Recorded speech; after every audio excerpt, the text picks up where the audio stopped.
తాకట్లో ఉన్న మీ బంగారాన్ని విడిపించి ఆ రోజు ఆన్లైన్ రేటుకి కొంటాం. Sharma gold company. SLBC tunnel ప్రమాద ఘట్టంలో రెస్క్యూ ఆపరేషన్ అయితే కొనసాగుతోంది. 16వ రోజు రెస్క్యూ ఆపరేషన్ ముమ్మరంగా సాగుతోంది. ఫిబ్రవరి 22న ప్రమాదం జరగ్గా అందులో 8 మంది చిక్కుకుపోయారు.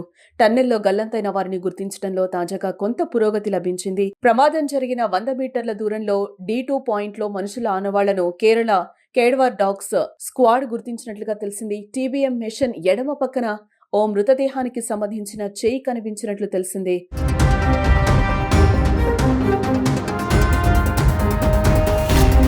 మరోపక్క జీపీఆర్ కేడవర్ డాగ్స్ గుర్తించిన ప్రదేశాల్లో చిక్కుకున్న వారి ఆచూకీ కోసం ప్రస్తుతం తవ్వకాలు ముమ్మరం చేశారు. ఏ ప్రమాదంలో సిబ్బంది జాగ్రత్తగా మట్టిని తొలగిస్తున్నారు. మృతదేహం పూర్తిగా కాంక్రీట్ లో కూరుకుపోయి ఉన్నట్లు తెలిసింది. డ్రిల్లింగ్ ద్వారానే శరీరాలను బయటకి తీసేందుకు సాధ్యమవుతుందని అధికారులు అంచనా వేస్తున్నారు. ఈ రెస్క్యూ ఆపరేషన్ లో 130 మంది నిపుణుల బృందం పాల్గొంది.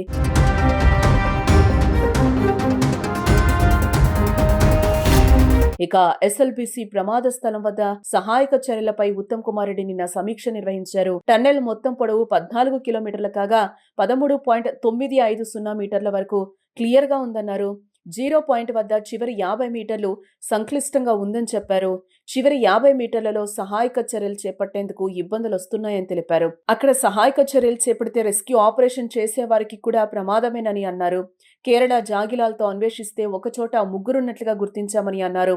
రెస్క్యూలో భాగంగా రోబోల సహాయంతో సహాయక చర్యలు చేపట్టాలని చూస్తున్నామన్నారు.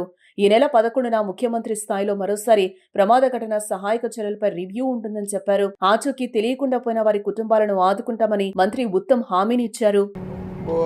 ముఖ్యమంత్రి గారి స్థాయిలో మరి వారు ఇక్కడ రావడమా, హైదరాబాద్లో 11వ తారీఖు సమీక్ష ఉంటుంది. ఆ తర్వాత మేము ఒక ప్రకటన చేస్తాం. కేడవర్ డాగ్స్ 3 మరి శరీరాలు ఉండే చోట ఆ ఇండికేషన్ ఉంది.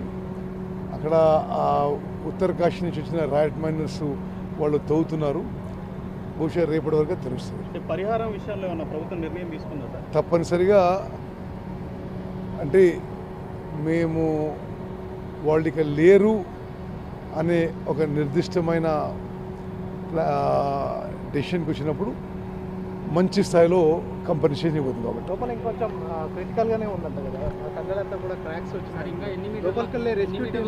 అంటే 50 ఇప్పుడు 14 కిలోమీటర్ టనల్ ఇది. 13 కిలోమీటర్ల 950 మీటర్ల వరకు ఇప్పుడు అంతా క్లియర్గా ఉంది. చివరి 50 మీటర్లలో ఈ రెస్క్యూ అండ్ రిలీఫ్ ఆపరేషన్స్ చేయడము, ఎవరైతే లోపల పోతారో వాళ్ళకు కూడా లైఫ్ రిస్క్ ఉందనేది ఇప్పుడు ఎక్స్పర్ట్ చెప్తున్న విషయం. అందుకోసమే రోబోస్ తెప్పించాము. రేపటి నుంచి రోబోస్ కూడా పనిచేస్తాయి.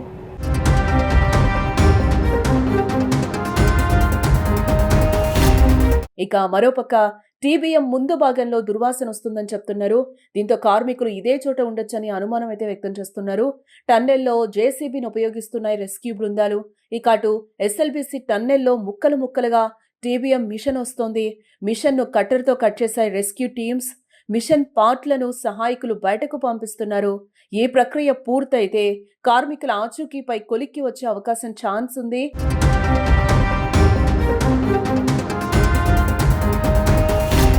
ఇదిలా ఉంటే ఎస్ఎల్బిసి టన్నెల్ వద్ద భయాందోళనకర పరిస్థితులైతే నెలకొన్నాయి.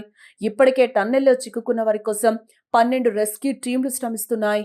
దాదాపుగా 1500 టన్నుల బరువు, 150 మీటర్ల పొడవున్న టన్నెల్ను తవ్వితే మట్టి, రాళ్లు పడే ప్రమాదం ఉందని రెస్క్యూ టీంలు అంచనా వేస్తున్నాయి. ఇక పూర్తి స్థాయిలో టన్నెల్లో చిక్కుకున్న వారి ఆచూకీ లభ్యం కావాలంటే మరో 2 రోజులు టైం పట్టే ఛాన్స్ కనిపిస్తోంది.